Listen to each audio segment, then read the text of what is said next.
Ancient Roman villas lie buried under 3 feet of soil. At Stonehenge, the fallen stones have sunk halfway into the earth. No floods did this, no earthquakes, no landslides, just time. Where did all that soil come from? Who moved it there? Why are old things always buried? Why do archaeologists dig down to find the past? We say soil accumulates over time, but that's just a label. It doesn't explain anything. Accumulates how? The answer involves the most overlooked creatures on Earth. Billions of them, working every single night beneath your feet.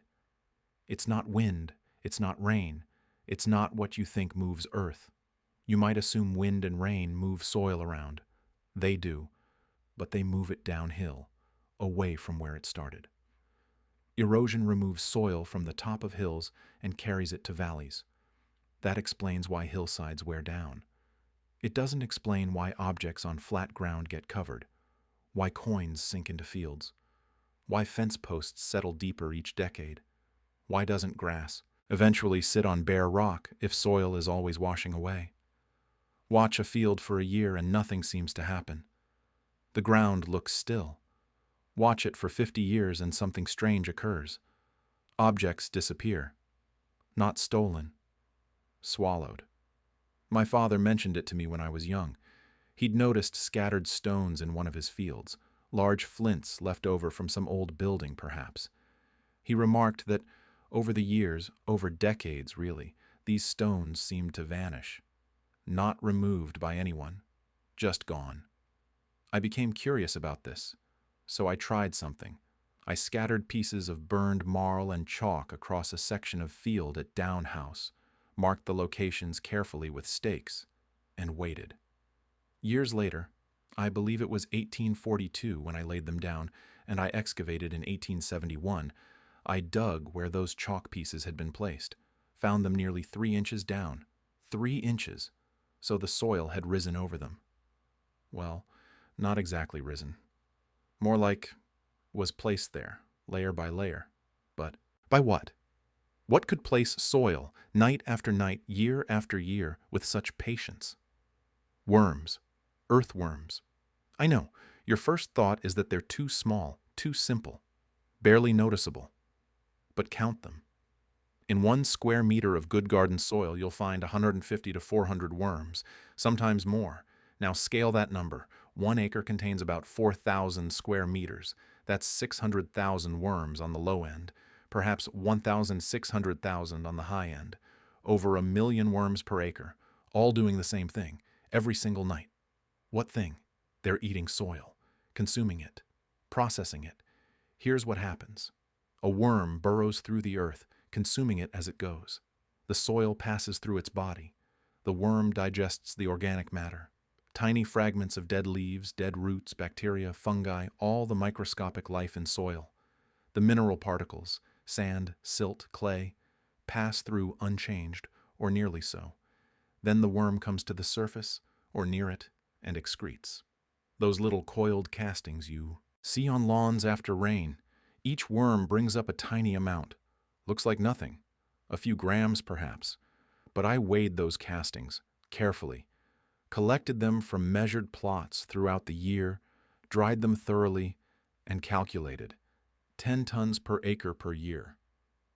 Let me prove it to you. I measured sections of my own field at Down House, rectangular plots marked with wooden stakes.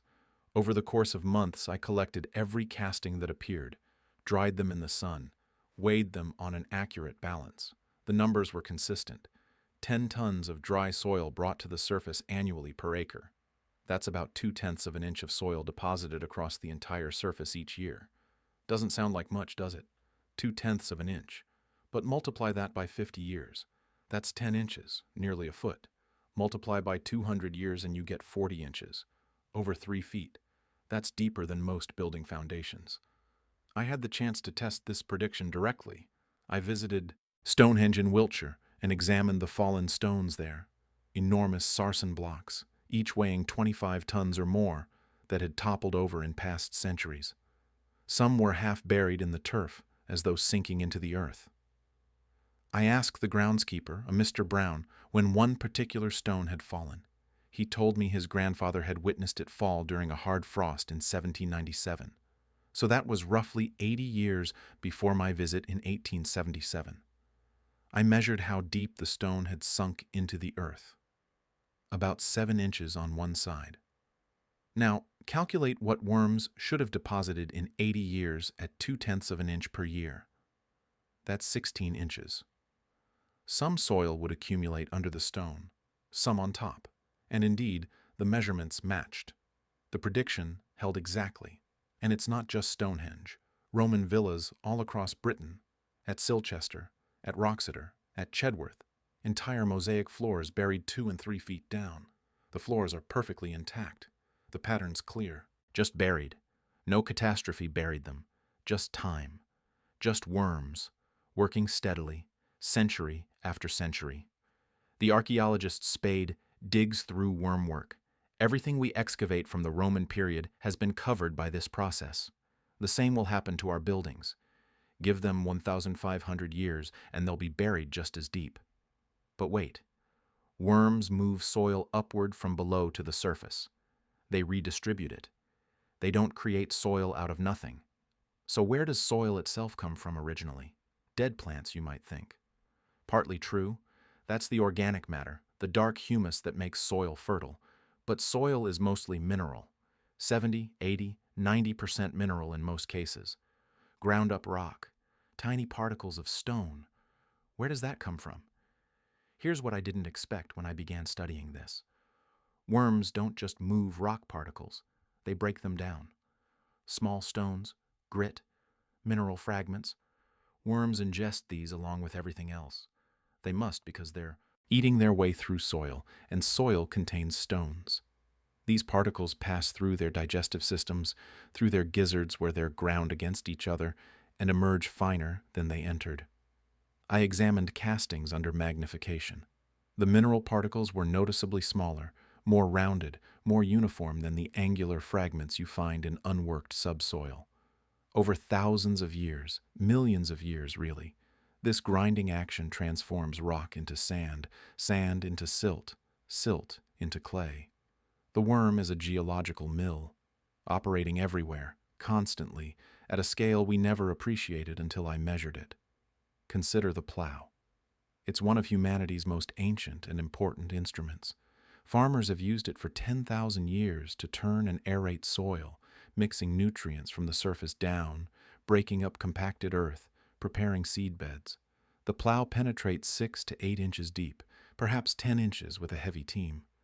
And farmers plow once or twice per year, maybe 3 times if they're very industrious. Now think about worms. They plow the entire depth of soil, not just the top 8 inches, but 6 feet, 8 feet, sometimes 10 feet down, constantly, every single day, year after year without rest. Every tunnel is a tiny plow furrow. Every casting is turned soil, and they've been doing this far longer than humans have farmed. Worms existed before flowering plants, before grass, before trees, before most of what we think of as normal land life. They've been churning earth for over 100 million years. Well, not the very first land plants, obviously. Some early mosses and liverworts preceded them. But nearly everything that's grown on land since then, nearly all the forests and grasslands and farms of the past 100 million years, has grown in worm-worked soil, all of it supported by this constant, invisible churning. There's a strange consequence to this burial process. When worms bury objects, they preserve them. Think about what happens to things left on the surface. Rain dissolves them. Rainwater is slightly acidic, full of dissolved carbon dioxide from the air, and it eats away at stone, at metal, at bone. Frost cracks them. Water seeps into tiny crevices, freezes, expands, splits the material apart. Sun bleaches them. Wind scatters the pieces. They weather away to nothing within decades, perhaps a century or two for sturdy materials. But objects buried by worms, they're protected from all that.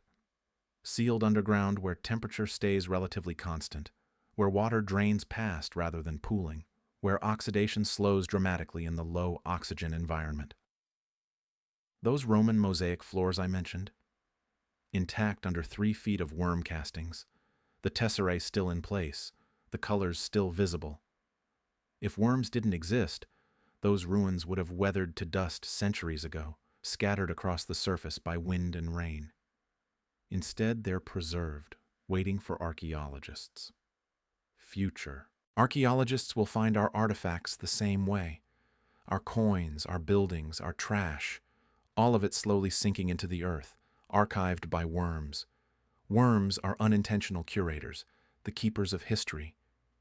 Which raises another question. Do they enrich the soil or deplete it by all this activity? Worms don't just move soil, they transform it. They make it more fertile. I measured this carefully over many years. A worm pulls dead leaves down into its burrow. I counted about 20 leaves per square foot per year in good garden conditions, more under trees. That organic matter gets mixed throughout the entire soil profile, not just sitting on the surface where it would dry out and blow away or burn in the sun. The worms pull it down 6 inches, 12 inches, 2 feet deep. It decays there, releases nutrients, and plant roots can access those nutrients at depth. And the burrows themselves change everything about soil structure.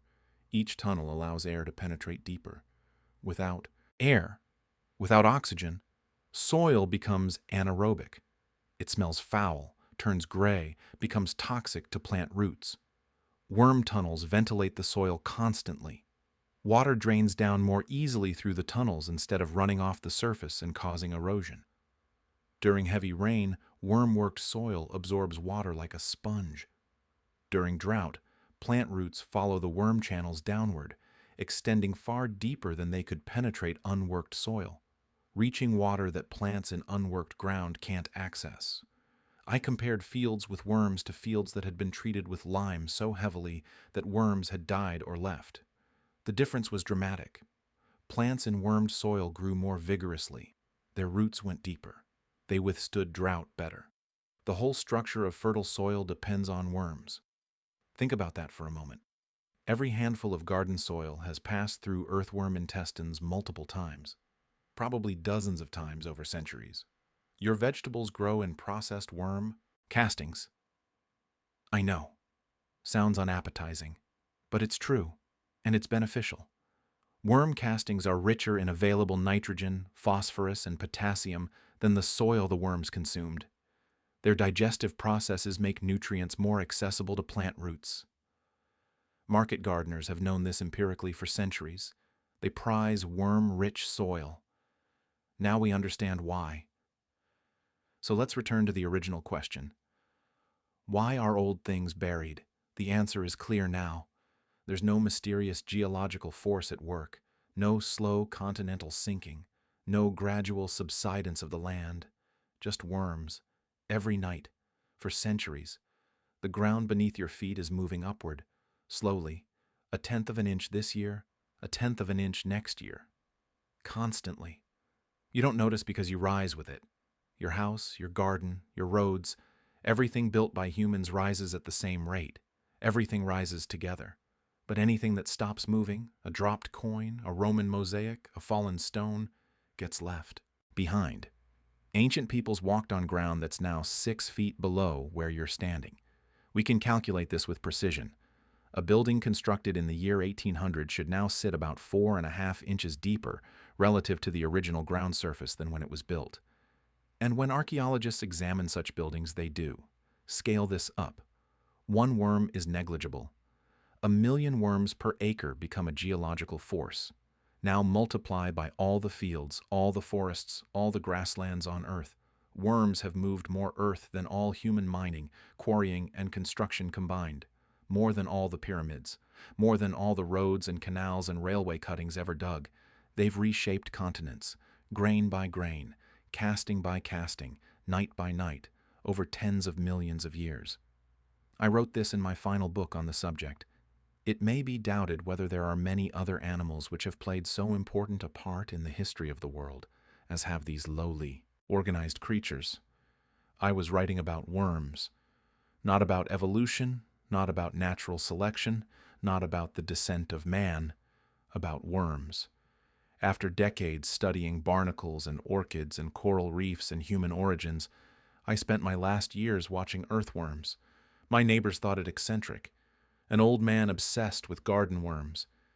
But I was watching something fundamental, something no one else had bothered to see. The patient work that shapes worlds. You're walking right now on the most geologically active surface on Earth. It looks still, solid, permanent, but it's churning. Every footstep presses down on worm-worked soil, soil that's been eaten and excreted and moved upward from below. And they're down there now, beneath you, eating their way through darkness. Miles and miles of tunnels under every acre. Tens of thousands of worms beneath your feet at this moment. How deep do they go? In good soil, 6 to 8 feet down is common. In some places, we've found evidence of worm activity 10 feet deep, even deeper in exceptional cases. That's a different investigation. Required digging deep trenches through my lawn at Down House, much to the puzzlement of visitors who wondered what I was searching for. I spent the last 40 years of my life studying worms in detail, made thousands of measurements, weighed castings season by season, counted burrows, marked stones, and excavated them decades later to see how far they'd sunk. My neighbors certainly thought me eccentric, but I was watching something fundamental that no one else had taken seriously. The patient work that shapes worlds. I suppose that's enough about worms for now. Though there's considerably more to say about how they sense vibrations, how they move without limbs, how they've survived so long with such a simple body plan. But I'll stop here.